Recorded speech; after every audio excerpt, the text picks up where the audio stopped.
You wear me out right now, Toomp, because what you're talking about is called producing. And I haven't seen a lot of producing going on in these streets lately. And I'm the type of cat to where I wouldn't even have to do the beat. Yeah. I'm just bringing ideas of what songs, like you say, yeah. But that's going back to it when people ask, what's the difference between a producer and a beat maker? Facts. Like a producer, yeah, you can make a beat, but a producer brings the ideas, and that's why Jermaine is so great at it. He'll tell you how the Usher albums came together. During the lunch breaks and the dinners, when they take a break from the studio, when they on the basketball court, the conversations they having. You know what? We're going to make a song about that. Or JD feel like, I'm going to write a song about this. Or he'll write about his experiences, and Usher just bring that shit out. Yeah. You know what I mean? But it's like, it's got to come from a real, from some shit. That's why I was like, that's why when I really listen, that's why I can't wait to really just hear it to where I can hear where he is. But one thing, I bring way more than beats to the table. That's why it ain't about me coming in with no beats. It's like, I'm great at being that guy on the outside looking in. I'm good, even when it comes to a person's business. Hey man, I see what y'all doing, boom, boom, boom. But me being on the outside looking in, this way y'all should do this and this and this. And I'm great at that. It ain't even about me having beats on the album. It's like, hey, I can tell you some of the elements that you're missing, brother.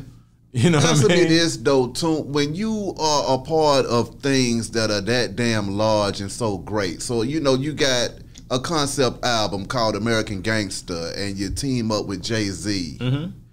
What is that like when y'all got the concept and you thinking to yourself, okay, this is American Gangster album. This shit got to be gangster, but this is Jay-Z, but then it's a period piece as well. And I still have to bring it back home to the South with that Toomp bottom in that thing. Yeah. What is that creative process like? The Sonics, man, once again, you know, and that's one of the things what made Jay-Z lean in my direction, period, you know. Because we met on a few occasions, you know. I used to be managed, my boy Brian Reed, L.A. Reed, brother, he was managing me before.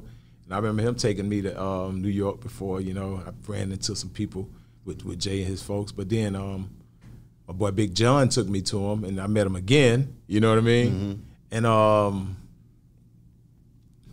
And it's like, you know, he remembered me, and I ran into him in Vegas a few times, but he definitely knew my face and my name and knew I was that A-Town guy. Exactly. But once he really heard my music, he was like, I know what I could get from that guy. Exactly. You know what I mean? Especially after he heard me do the Ye album, he was like, "Oh, okay, I need that nigga." You need to come get some of that. You know, I need to get that. So, and it worked, and that's what I brought, like sonically. That's why I can't just give him a sample, you know, the love we share, and just chop it up, dun, dun, dun, you know, without that shit in it. You know what I mean? So it's the elements. It's just different things that producers will bring, and that's one thing I bring is beats, the music, and even concepts. And like even when it comes to lyrics, it's like what? Good Life. It took us a minute to really finish Good Life. It was like, I always had the path is for fashion, this is attached to the fashion, the good life. Like it took us about 2 hours to finish that. And that's what a lot of artists go through. That's the part that they don't really tell you about when you get, especially if you got, you know, people in there, you know, a team, if you're working as a team. Yeah, that last line in a few artists' verses, man, they be trying to figure out, hey, man, what can I say right here? Yeah. You know what I mean? And Ye is a guy who's open like that. He figured like, hey, man, as long as this song is finished, I don't care. Even if the guy who's sweeping the floor just happened to say, hey, man, I can show you how to finish them last 5 bars. And guess what? He's going to get publishing from that. Yeah. I mean, that's the type of guy Ye is. He's open like, damn, hold on, what you say, dude? Oh, shit, that does fit. All right, let's put that in there, man. Get him your information. That might be a dude who ain't a producer or nothing. He might just be a rapper on the low and just be like, hey, man, I see y'all having problems finishing these last 8 bars. Here you go. What are your thoughts? And so he's open like that for, you know, as far collaboration. As collaboration, yeah. What are your thoughts when you look up and you realize the Mercedes-Benz Twitter has to turn their name into the Donda Studio? That's incredible. That's crazy. Listen, man, that's one thing about dude.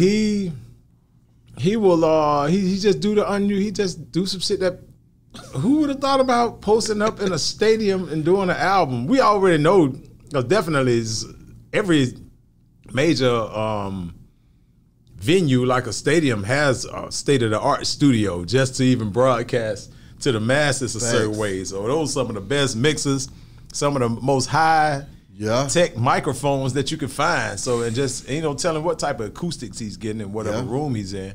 But it's just interesting at the same time too. That's safe because you know, we already know, you know. Sad to say, we hope it get better. You know, a lot of studios ain't safe around Atlanta right about now. So Ye feel like, hey, the safest studio I know is in that motherfucking.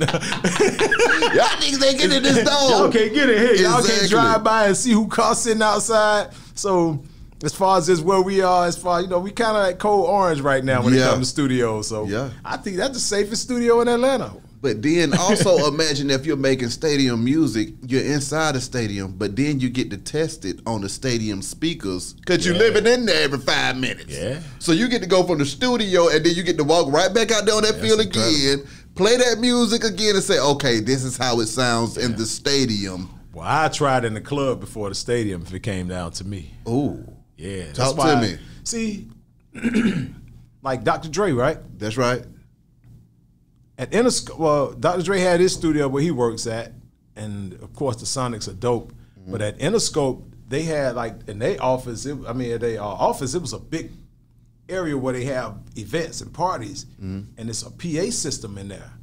So when you really want to hear what your shit bangs like, it's good to do it on a PA system because that's where you're mostly gonna be heard on, just a PA. Period. Yeah. So like in a club. So when you're hearing your shit on PA speakers, that's really where, because, come on, man, you know, you got the Augsburgs and all these different high-tech studio monitors, but studio monitors are only used for mixing. That's for studios and producers. But, yeah, to really know what it's just like Lil Jon. Yeah. You know, instead of him blowing studio speakers, he used to have the PA speakers brought into the studio because that's really where it's going to end up at. My God. It's PA speakers, not monitors. But or in a club atmosphere. So yeah, Interscope has a room set up with just these speakers to where if you really want to hear what your shit sound like in a club, oh yeah, you can go to Interscope office and play it in here and it'll blow your head off. And I think every guy who at least have a budget, especially producers or artists, should have that room to where you can really hear what your shit sounds like. You know, before you even hit the airways. Exactly. You know what I mean? So as one of the greatest producers of all time, what artists and what producers are you rocking with right now that make you say, okay, I'm feeling this vibe, I like this new sound that's coming into the game? Man, want me to tell you, keeping it 100. Who? Man, that boy Pierre Bourne album is jamming. I ain't gonna lie, man. I know niggas was like, bro, that's the last thing I thought Toomp would say. But look here, man. My little brother was playing it when I came to the crib, right? Like about a week ago. I'm like, damn, that shit right. I was like, who was that? He's like, man, that's Pierre Bourne. I said, oh shit, man, him was Instagram buddies. You know? I've been watching him, you know, following dude and, you know, even his music. But when I heard him as an artist and the way he put that album together, hey man, if y'all haven't heard that boy album, y'all need to check that shit out. That boy could be in the level of the Travis Scott and the rest of them dudes, depending on how he is on stage. You know what I mean? If he got that same energy live that I'm hearing on his album, oh yeah, Pierre Bourne this shit is dope, man. What do you think? I'm loving what he's doing, just from an artist / producer perspective. You know what I mean? Like once again with Ye, artist / producer. Facts. So that's what I respect that a lot.